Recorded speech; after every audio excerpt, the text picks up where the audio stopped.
hair.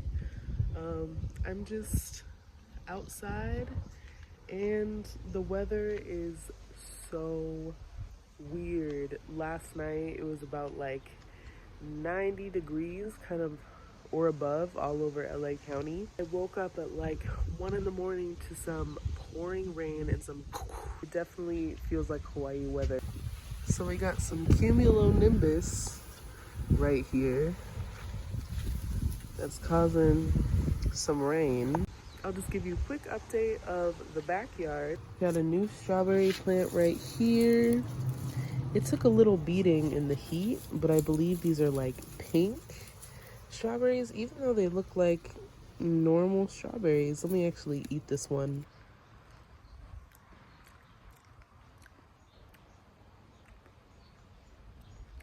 So it tastes really good. The only thing is I just brushed my teeth, so I don't even know why I ate this, but it's still good. Ooh. Ooh, credit karma.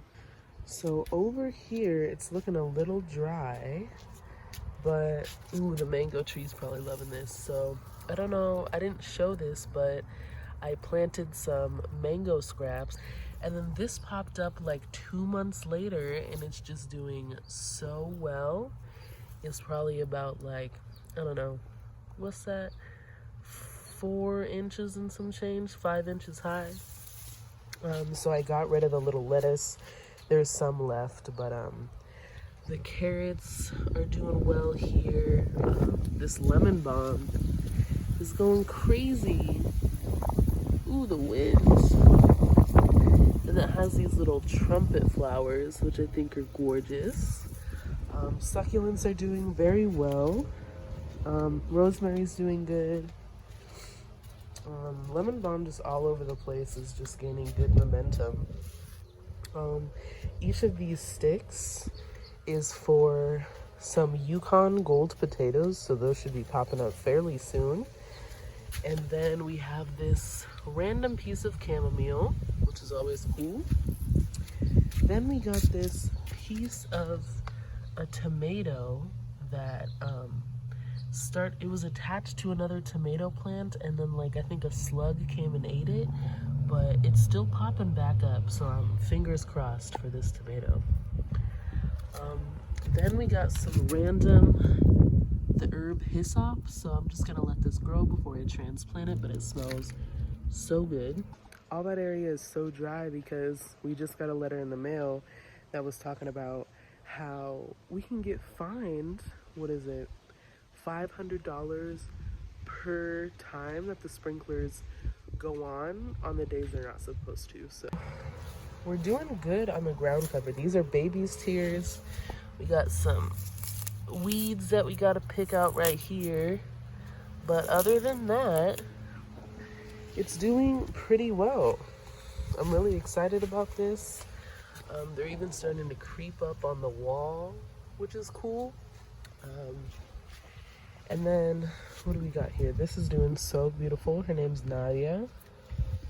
And then here are some cucumbers that I transplanted. Oh my gosh, tomatoes starting. And this is like some kind of beef tomato, I believe. But I'm excited for these. Ooh, ooh, almost slipped.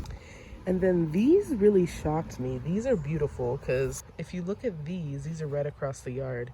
These are both lily of the Niles, but last year these were white too, but this year they're purple. So my logic was probably the acidity of the soil really makes a difference, because that's the case for a lot of flowers, especially hydrangeas in particular. But yeah, so the higher the acidity, the more colorful it gets. So I feel like the soil's more acidic on this side of the yard than it is on that side, which makes sense because I've worked with the soil most on this side. We've got these vines that are gorgeous, and they're starting to flower all over the place, and they're really taking off. Same with this one. This one was stunted for a bit, but it's really starting to do an amazing job. And then corn. I haven't showed you the corn. So the corn I was really nervous for. because it broke up a lot in the part of me transplanting it, but corn kind of grows anywhere, but it does need a mixture or a soil where it can really cling on to and establish. So I have amended clay soil, so that's why it works very well. Ooh, so these are, whoa, these are doing really well, because a lot of the time my trouble I've had with tomato plants is that they kind of crisp up. Well, these are going to be sun gold tomatoes, and some have already started to grow. So this tomato plant, as you can tell, it's getting kind of crispy because it wasn't this raised bed over here.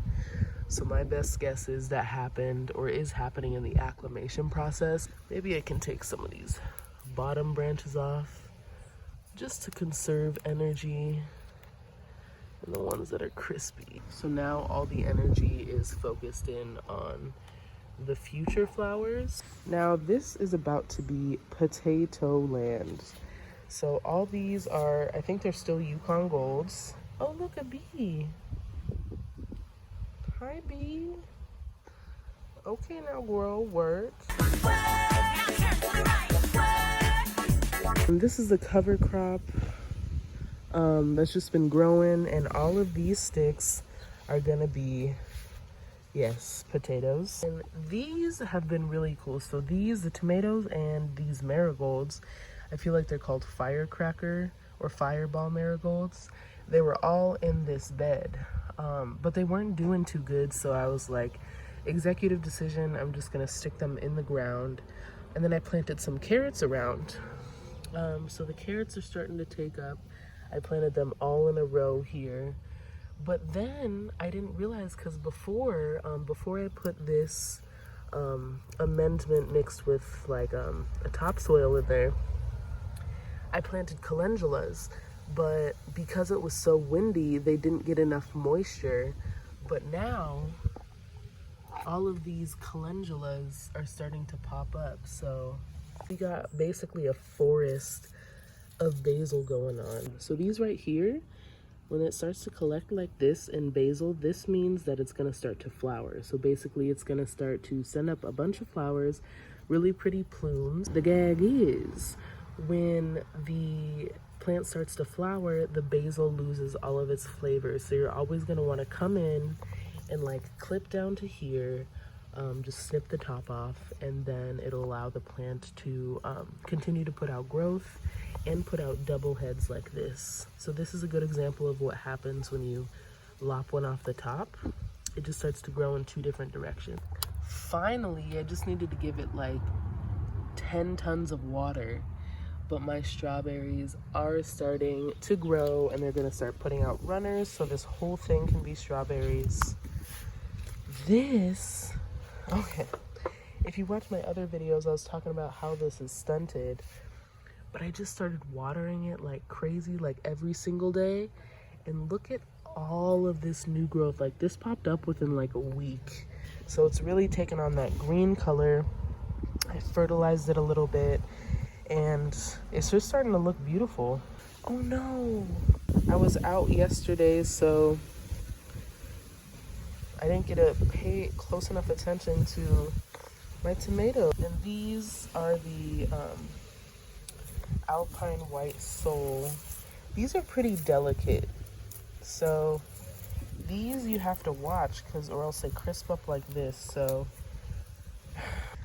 that's okay, we live and we learn. We got the mint. Since I cut it back, there's a lot of new growth inside here.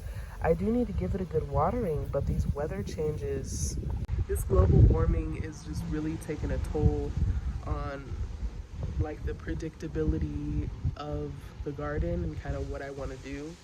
This is my standard time and my chocolate mint. These right here on these spots is because it is clay dirt. The reason why I haven't really amended the soil, because if you try to put thyme in really good amended soil, it's gonna die. It loves to just do its thing. Same with mint. Like both of these will find a way to survive, and they're both doing pretty good. So hopefully next time I film, this raised bed will be filled, and then this will be all mulched.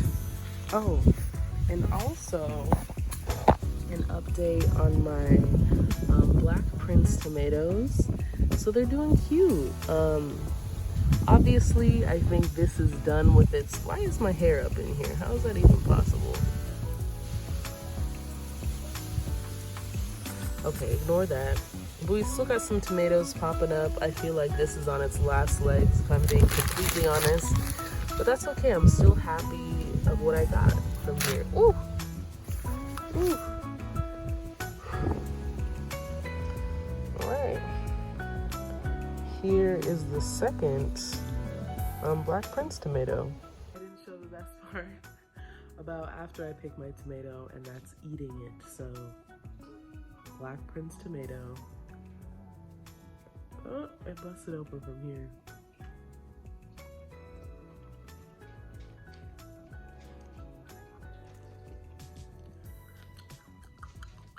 It has a savory sweetness to it. And then I just like slurping out the insides. That sounds weird to say out loud, but